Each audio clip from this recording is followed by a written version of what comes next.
Well, I'm going to go start our simple and practical program which is very useful for you day-to-day users.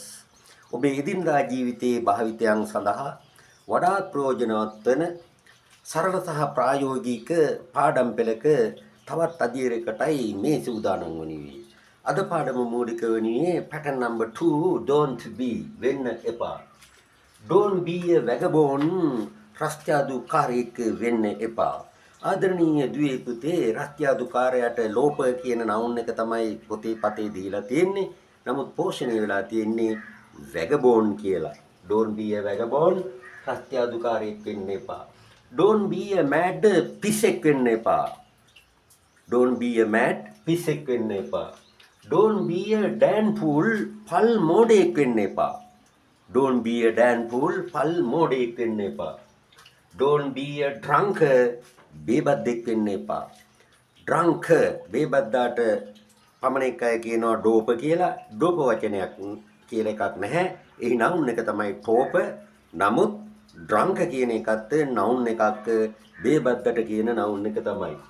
drunk. Don't be a drunk බේබද්දෙක් වෙන්න එපා. Don't be a churl ගොඩෙක් වෙන්න එපා. churl කියන්නේ ගොඩයා. I'm not a churl මම ගොඩෙක් නෙවෙයි කියන එකයි ඒ නිර්මාණය කරේ ස්පෝකන් එකේ. Don't be a coward බය ගුල්ලෙක් වෙන්න එපා. බය ගුල්ලට coward කියන්නේ. Don't be a coward බය ගුල්ලෙක් වෙන්න එපා. You pace out ඔයා මුහුණ දෙන්න. Don't be a chatterbox කතා පෙට්ටියක් වෙන්න එපා. She is a chatterbox කියන්නේ ආදරණීය දුවේ පුතේ ඇය කතා පෙට්ටියක් කියන එකයි.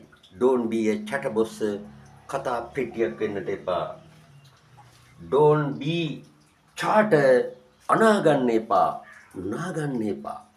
Don't be charter අනාගන්න එපා. නාගන්න එපා කියන අදහස. You also don't be charter. You improve your spoken correctly and pace out to the society.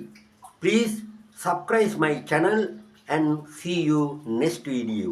Bye.